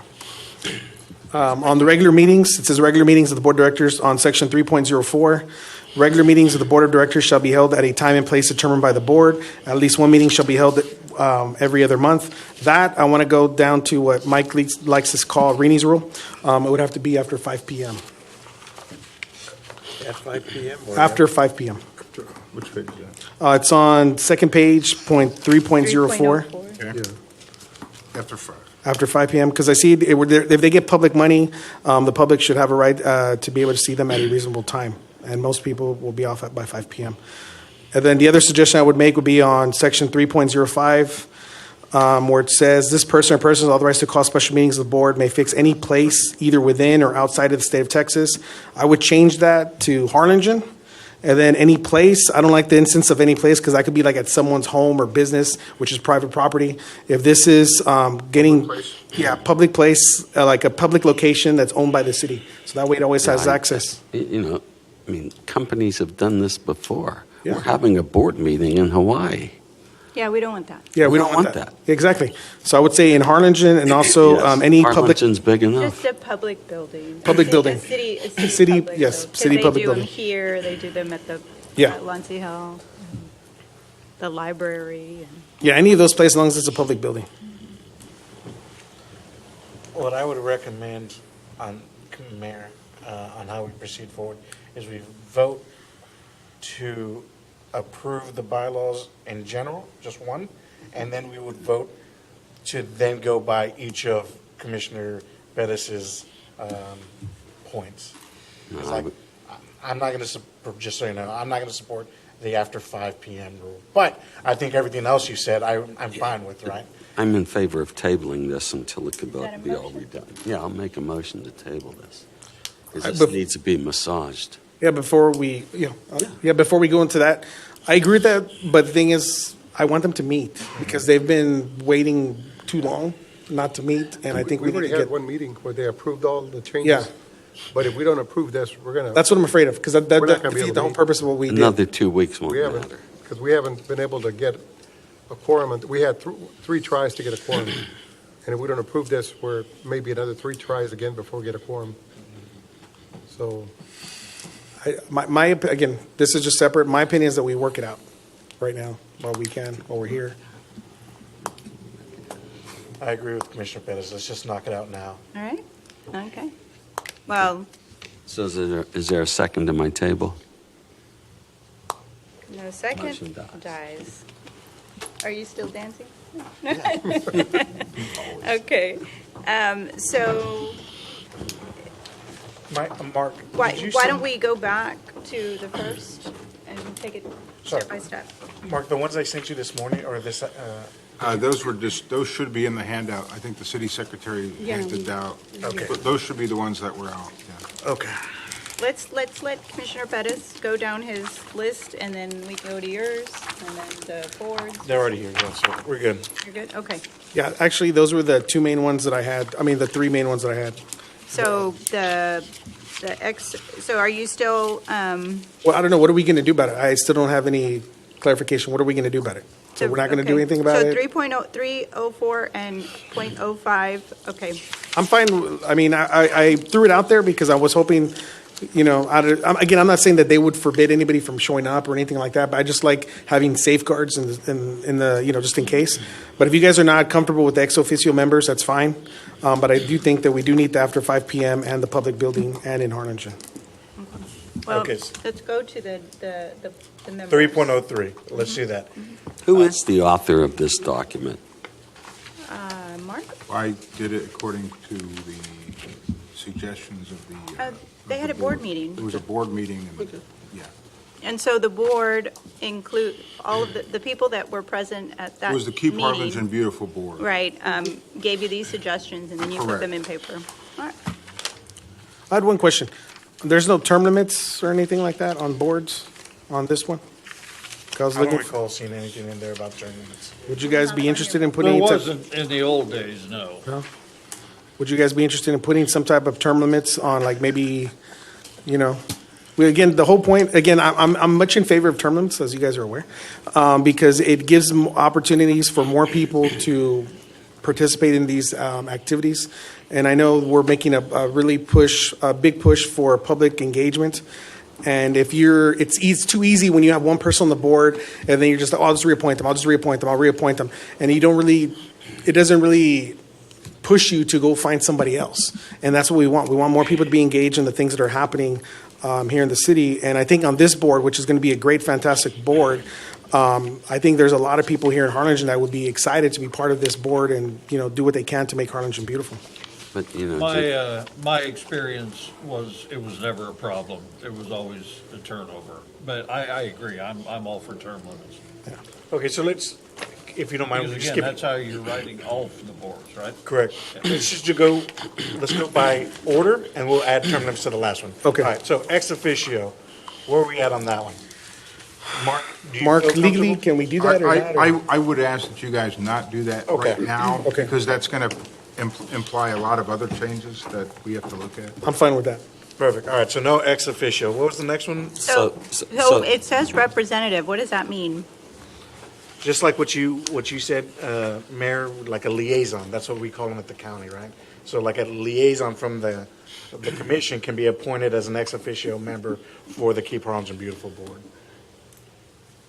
So it reads, a representative of the mayor, comma, the city commissioners, comma, the city manager, comma. It doesn't read right. So it's a representative of all of these people? No, I think the way it is each one gets a representative. That's what it looks like. That's the way I'm reading it. Okay. yeah, this is an awkward sentence. So it really is, I don't like the way it's worded, but so somebody would represent the mayor, someone would represent the commission, and these are not board members, these are liaisons. Yeah, ex officio members, correct. Okay. And those people would be like what? People we choose, or would it be a fellow commissioner, or what would it be? However you would want to do it, because so the mayor gets her own pick. She can pick whoever she wants. The commissioners could get their own pick. We can make it a commissioner, we can make it. It would be in addition to the board members that I already have. That's what I'm worried You're about, gonna because be you already have ex two commissioners on there, and say we choose another commissioner, that right there is a quorum. Well, you don't have to, but that's why I'm reading it like the way, I don't know, I'm giving it the literal meaning, and it is saying that the mayor, I would appoint somebody to represent the mayor, say that's, I don't know, Melinda. Yeah, and some of this language And then came from the commission- existing bylaws Sure. that were here before, okay? So the commission could say, Javier is going to be, it doesn't necessarily need to be a commissioner, but you can have a commissioner, right? Correct. Okay. And then each of the other, which makes sense. And then the city manager, I guess you would one of the assistants. Well, I would represent myself. And then the Chamber of Commerce. And we reached out to these entities, right, that they do want to be a part of it, I'm assuming? I have not. Not Well- in this rendition. Initially, I think they may have, but that was, I don't know, maybe For- 10. Yeah, these are from the original, Oh, so they were, so for the this is the way it was HCISD before. and the chamber were part of the, I mean, I think they were in the bylaws, but they never. they never showed up? Yeah, they're on the EDC too. I know no shop. The same, right? Like the HCISD and the Chamber? I would have to. Oh, not the Chamber, but but yeah. HCISD is for sure. Yeah, I'd have to look. Okay.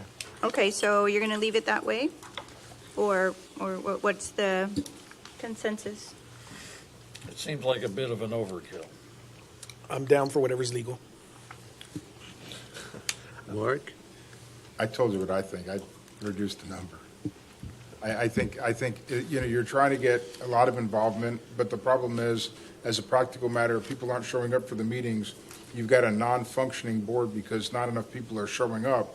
So despite all the good intentions to have input from a wide section of the community, it's not working. So, I mean, either people show up or you guys need to reduce the number of board members so you can function. I mean, you can't just be in a state of paralysis on this. I mean, like I was mentioning earlier, the CDBG has 2 board members. We would all get 2 picks. Yeah, because I think from what I'm seeing from our boards, this is the only committee that has 3 board members, and that's why we have so many. Here, what we're doing is we're mixing things up. We're looking at 3.03. Yes. Let's Okay. stick on point. Okay. All right. All right. So 3.03. We're gonna leave it alone. Yeah. Okay. Now, what was the next one you had? After 5 p.m. And where was that? That's one? on 3.04. Next. 3.04. Okay. There was something that wasn't. Should be held. Yeah, it shall be every other month. Correct. Right, that should be in the amended one that you got. I got it. Yeah. So regular meetings of the Board of Directors shall be held at a time and place determined by the board. At least one meeting shall be held every other month. And so you're proposing, Rini, that the regular meetings of the board shall be held after 5 p.m. Yes. Okay. And the reason I do that, again, because I'm a big proponent of having access to our working residents of Harlingen, and the majority of people, or a large number of people here in Harlingen work from 8 to 4, 8 to 5, and if they schedule meetings at noon, or if they schedule meetings in the morning, they probably would attend. Plus, you know, public should have access if it's being used, if public money is being used. Okay. And I know that you already expressed how you felt, so we know we got that, and now let's just move on to the next one, and there can be appropriate motion, I think. That's what I'm saying. We just vote on it now so that we just keep moving through it. You want to vote on each one? Yeah. So the last one didn't have Is any that, support. is that okay? Sure you can. Okay, all right, then so then I would just ask that you also impose those location requirements. You talked about Yeah. a public building in the city of Harlingen after 5 I p.m. didn't know we were doing that. Okay, so I make a motion. So hold on, Oh. let's go back to 3.03. You all agreed? Can somebody give a motion for that one? There was no change. Oh, it's There's no change. that's why we didn't do it. All right, okay, go ahead. Okay, so I make a motion to include the regular meetings of the Board of Directors shall be held at after 5 p.m. And at least one meeting shall be held every other month. I second that. And in a public place? And put it all together? That would be the In the next city of one. Harlingen. no? In a public building, in a public building in the Oh, city of yes, Harlingen. Yes, okay. So we have a motion and a second by Commissioner Commissioner Morales. All those in favor say aye. Aye. Opposed? Opposed. Okay, and then, so that carries. Next, go on to 3.05, which is going to be the same language as 3.04 about the public buildings and striking the Any place. any place within or outside the state of Texas. That's interesting. Did you ever do any of those, Ford? I don't remember that being in the bylaw. Vegas meeting, baby. Yeah. Okay. You never did anything other than at the recycle center. Fun times. Okay, so is there a motion for that? So I make a motion to delete, or just to copy the same guidelines of regular meetings? Yeah, that's what. Okay. And so then, there's a motion, is there a second? Second. All those in favor say aye. Aye. Opposed? Opposed. Okay. Opposed. To the places? No, well, if we're doing the 5 PM, right? No, that, we're not on that. We're on the No, no, next one. but the special meetings, if we're copying and pasting the language from 3.04 Oh, got to it, 5 got it, PM. got it, that's- got it. That's Okay. the only thing I'm opposing is the 5 PM. Okay. Everything else I agree with. Understood, but it's, I still Correct. have it. All right. I still have it, Okay. And so anything else? Where's the section with the, I saw it. I guess it would be on page 5. Or I'm not sure. I think that's the place where it says elections and term of offices. 4.02? Yeah, Top of page 4.02. All right. So you want term So- limits? Yes, term limits. I mean, we could expand. I mean, it only says 1 year. So, I mean, we could expand it to like, say, 3 years, like we do with some of the other boards. You know what, I think what this is, If that's the section, I'm not sure if that's the section. yeah, because that has to do with officers and executive committee. So that's the term limits for them. So what we're looking at. What number? Sorry. They were looking at 4.02, but I think that's not the right one. So what you should look at is 3.02, which is on page 1. That's the appropriate one. Okay, member directors shall be appointed by the city commission for 3-year terms. tenure and There shall be Yeah. concurrent with term limits, sir. Right. Okay. Which, please- where we needed to go anyway, right? Because you're going to change this? Yeah, so it's on 3.02, just add term limits to it. Well, it says number of directors of the corporation shall be 18. You're going to leave it that way? 121 or? No, I would prefer 10. The less, the better. You'll have a 435, like members of Congress. We just Oh, my Yeah, and pay them 400,000, they'll show up. Because I thought that was the whole purpose of this meeting, was to do. This is, the way we talked about it there is we would leave the 18 board members, but you'd drop quorum down to 5, right? Which is allowable under TOMA and allowable under, Mark and I had a discussion, he found a couple other places that it's allowable. What he's just saying is that it's not typical, which is correct, right? And so, if you guys wanted to reduce the number of directors, you're correct, this is where it would be done. But I just think it's a lot. I mean, look how difficult it has been. I understand that, but the quorum issues, because we dropped quorum to 5, therefore you bypass that whole issue. I know, but why do you want to have a board full of people that aren't showing up? That's a different issue, right? And that's why we put the language about automatically being removed if they're not showing up. All right. So Ford, what do you think? You think Just we my should lower it? Again, 18's crazy. Okay, so what, two picks like the CDBG? Two each would be Solve more the than- problem, you know. I think just solve the problem by fixing the number of directors, something reasonable. Two It'll be- apiece. 12? So 12, so it'd be 2 each, and then 2 for the mayor. Or we can just give her, does she really need picks? I don't know, what do you think? I might as well not have a voice anywhere. I mean, it doesn't matter. You know, if we're going to do what we've talked about, which is maintaining. I've got a liaison the- that can't vote. The, what's it called? Conformity, then it would be 7, right? Mayor gets 2, everyone else gets 1. I highly suggest that you just be uniform in all of the boards, and you already have, and I know it's awful because there's been people that were appointed and then they have to come off of the board because of that. But that's why you guys have been working on this for such a long time, to put everything together on this omnibus ordinance, so that way you're aligning everything.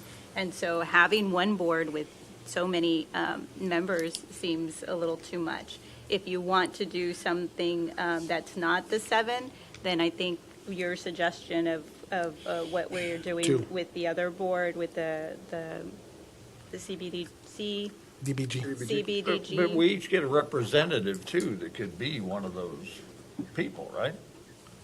Well, We all get one. The commission We as a get one. whole Oh, gets correct. one. That's what we Yeah. found, the Weezer group. Which, right, so, but if you want, then, at yeah, least you're 7. you're That's what following we're something doing. that's Let's go. already set on another board, you don't have just some other, Yeah, I would agree with the 2, because like Norma said, we already have a board that already does that. Plus, at the same time, we want to get as many people as possible without it being crazy, I like agree. 18. But if we're going to 7 for all the boards, let's go to 7. That would be my suggestion, but if you want more, I'm just That's giving you that's options. my recommendation as well, go to 7 with a quorum of 5. And I think I have two. I think mine are Nick and Brianna, and I believe that they attended the meeting. And they're the president and vice president. So that would be my two, so they'd stay there. And so then everybody else has more than one? I don't know. I say 2. I have 3 if I count myself, Mhm. which I don't need. I mean, I've got 2 that showed up, Right. and 1 that just resigned. So, I mean. KISS works this very well this in is- life. This is, Keep y'all, it simple, you said something stupid. earlier too, that you could potentially start this way and then, maybe shave you it can, down. maybe, when we did the airport board, after the proposition passed and then we got it, on there said, this is what we're doing because this has been adopted, right? So you're place 1, 2, 3, and then the number has shrinked, and so 1 had to be removed off of the board, not removed from a commissioner, and so we took those steps. So could we just say the people that are currently serving on the board right now will remain on the board? However, once their period lapses, then it will go to a board of 7. Sure. Can we do that? Sure. So then everybody stays on the Natural board. attrition will get us. Correct. Yes. Which Is is, that which good? is why I'll make a motion to table this so we don't stay till midnight arguing the fun. Nobody second the motion, Mike. Okay. Because right at the end, we're literally, I think this is our last. Right, vote. so I think that solves all the issues, and Yeah. then it brings us to a point where, in the future, nobody's having these issues, right? Correct, so Mark, you got it, so we stay at the 18, and then with the 5 quorum, and then once the first people roll off, then they're done, we go down to, after the second people roll off, then we're down to 7. So basically, they're grandfathered in. And we don't have to fill vacancies. Correct. Correct. Right. And no vacancies will be, that's an even better point, I like that, yeah, I like it. yeah, all right. And then how about the term limits? Whatever you want. I mean, What do you guys think? Whatever y'all. You know, when the CDGB were here and they pointed to the 2 people and said, that's a combined 50 years. Well, that was, one lady was just like. Yes, 50 Well, you years. know, So I would want- continuity is a wonderful thing. Well, here, let's just do this first. All right, so we're all good on the Can I ask you dwindling. something first, though? Yeah. If the commissioners have term limits, then don't the members have term limits? Exactly, I mean, they run concurrent, right? They're most of them read. No, because technically I could just appoint, like if I take Reni's spot for some, for a reason, right? I'll just leave Reni's appointment on and that'll be fine. He's moving to your district, you better watch out. He's No, coming for you. no. Hey, you'll have the best commissioner, so it's all good. That's what, I did with Frank A hard Puente, citizen right? to Like deal with. Puente had some appointments and I just reappointed his appointments. Right, I- I did the same, yeah. I think term limits are important. Like I said earlier, I think we want to engage as many people as possible. And I mean, it's great that some people serve on boards for 40, 50 years, and that's great, and they do tremendous amount of work. But I think at the same time, we're trying to encourage community engagement. Diversify? Huh? Diversify? Yeah, diversify. We need that. So I would strongly suggest we get term limits. I mean, it could be something simple like maybe 6, they get 3-year terms, 2 years, 6 years. You can do a lot of stuff in 2 years, and then after that, leave it to somebody else. Let someone else come in. And it doesn't have to be a lifetime term. So what's the term limits for us on 3? 12 years. 4 3-year terms. So question on your, Omnibus? yeah, you're working on it and you are working on it, the 2 of you? Well, Or and the 3 we of just you? tagged in these Okay. two, so. Well, is there language in there for term limits for all boards? No, we haven't looked at that yet, but I imagined Okay. my colleague. Especially Okay. after this conversation. Well, I'm From just. the West. Well, I'm just saying again, right? You're saying to be Correct, uniform. correct. That just, yeah, okay. Either way, I think that there's pros and cons to both. I think there's a lot of value in having historical knowledge of someone that's been on the board for such a long time and to be able to, just See, provide that the information. advantage KHB had in Harms Brown, they had an executive director. Mhm. So that person performed that. They had the historical makes more knowledge sense. and so on. So. Right. Do you want to make a motion to get through this? Oh. Something they do. Are you gonna stick around, Commissioner? I think we're gonna vote on this. Let's just do this so that way we can move on. Okay, we have a motion, right? Make a motion to initiate term limits on the Keep Harlingen Board. Beautiful, in the amount of With the commissioner? 2 3-year terms, 6 years. Okay, so 2 6-year, 2, 3-year terms, 2 3-year terms, total of 6 years. And then you're going to also allow the members to come Yes, off? they can. Yeah, they can come out. It's not a lifetime term limit. Okay, but I meant going from 18 to 7. Oh yes, yes. Okay. okay. Through natural attrition. Right. Do you want to give a number, or do you want to say that it goes along with the term of the commissioner that appoints? Do you want to say 3 years, or do you want to say the term, 2 terms? 2 3-year terms. Okay. So that way, every commissioner would have to appoint maybe 2 people. I If they know. serve the full time, they only appoint 2 people. Good. That's engaging. So in the future, if there were longer terms for commissioners, then you would have 3 years, and you'd have potentially. So 2 terms. You don't want to put a number, just 2 terms. I'm just saying, if that's something that that will be entertained, you won't have to come back and. Okay, so 2 terms. 2. I'm not the lawyer here. Come on, lawyers. They serve along with the commissioner for 2 terms. Okay. 2 terms consecutive with the appointed commissioner. There we go. Because that's what you're trying to accomplish, Yes. right? Okay. 2 consecutive terms along with the commissioner. Okay. So that's your motion, and is there a second? Second. All those in favor say aye. Aye. Opposed? Oppose. Motion carries, right, Commissioner Morales? Yeah. Yes, okay. I can't hear you today. All right. And so is that the last one? Yes, now we not need to vote to approve everything, Remainder? the remainder, everything else that was in red that we discussed by the board. Does anyone else? The remainder. I'm second that motion. All those in favor say aye. Aye. Opposed? Opposed. Motion carries. The remainder? And that is just a sneak peek of our charter review. That's why we need to have a special meeting. So everyone wear comfortable shoes, right? Sweatpants, jackets, right? Popcorn. All right, okay. A lot of snacks on that one. I really should have moved things around. My apologies. Okay. All right, moving on. Okay, item 10H, consideration and possible action to approve a resolution suspending the July 12, 2024 effective date of the proposal by Texas Gas Service Company, a division of One Gas Inc., Rio Grande Valley Service Area, to implement interim GRIP rate adjustments for gas utility investment in 2023 and requiring delivery of this resolution to the company and legal counsel. City Manager. Motion to approve. Second. All those in favor say aye. Aye. Opposed? Motion carries.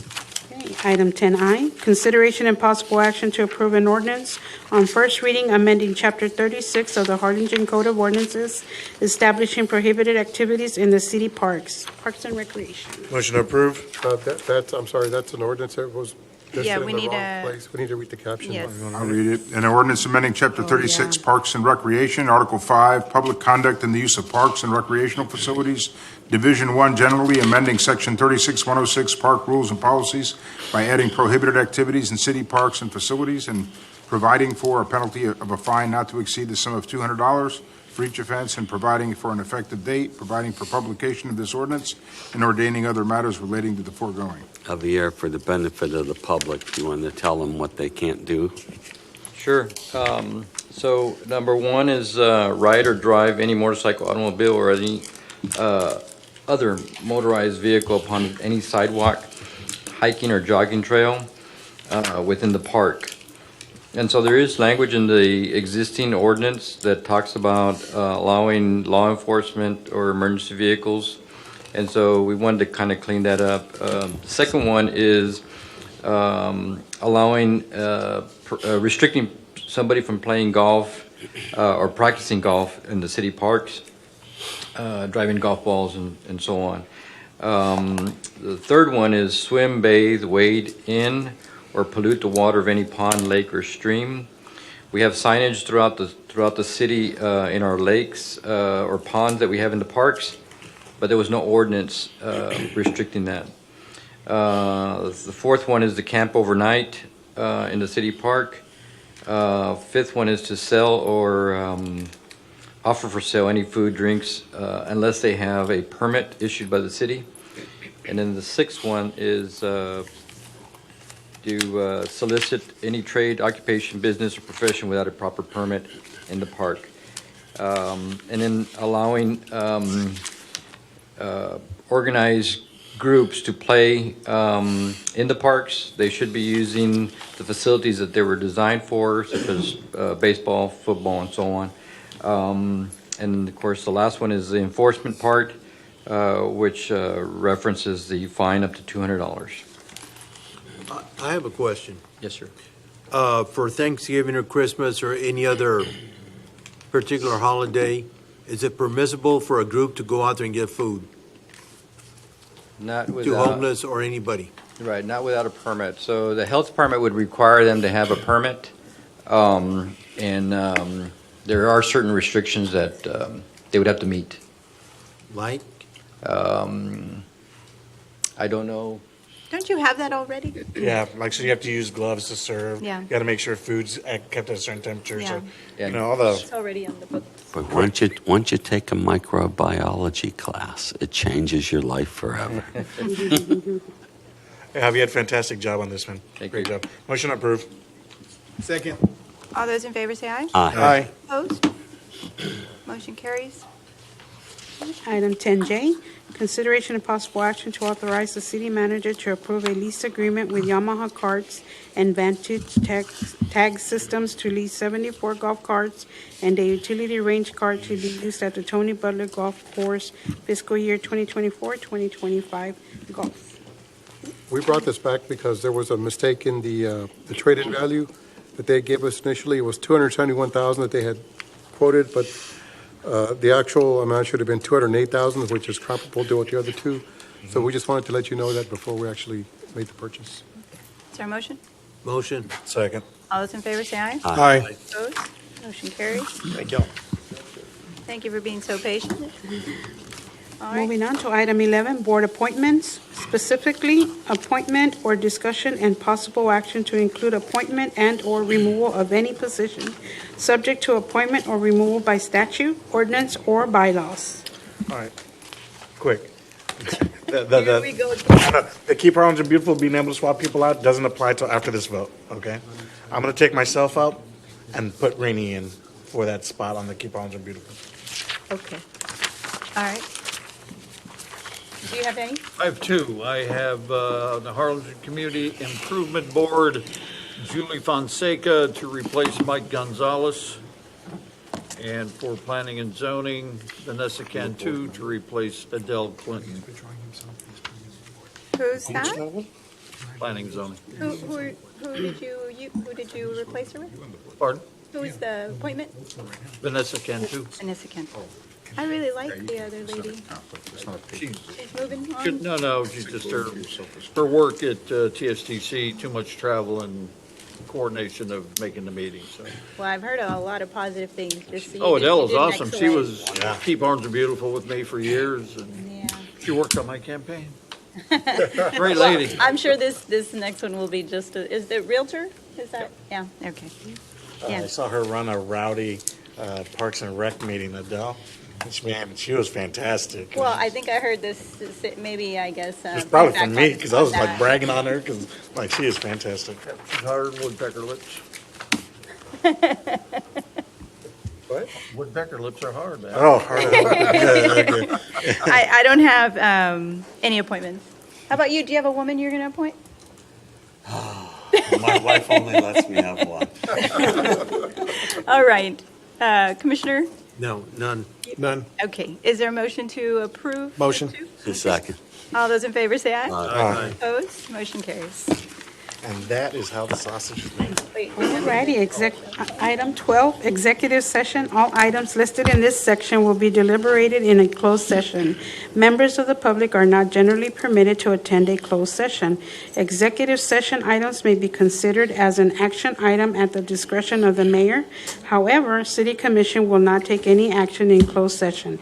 Item 12A, pursuant to Government Code Section 551.071, attorney consultation and contemplated litigation, Section 551.072, deliberation regarding real estate, and Section 551.087, economic development relating to the following projects: A1, Project Breeze; A2, Project Scale, Arlington Economic Development.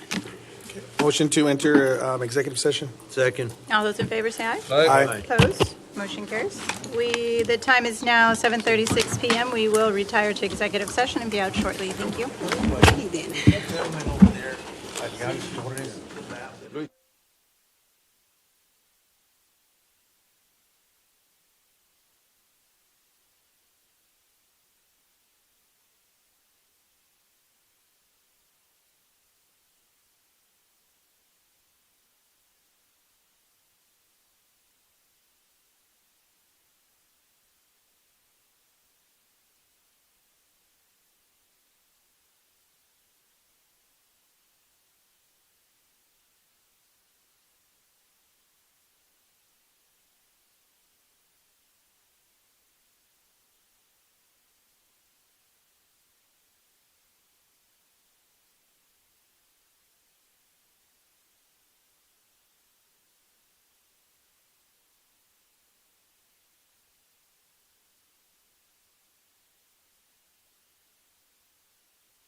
All right. The time is 7:59 PM. We are out of executive session. Melinda? 13, action on executive session items. The city commission will reconvene in open session and may take action on any item listed in the executive session section of this agenda. 13A, consideration and possible action to approve items 12A, 1 and 2 as discussed in executive session. Make a motion to proceed as discussed. Second. All those in favor say aye. Aye. Opposed? Motion carries, and we are adjourned. Thank you.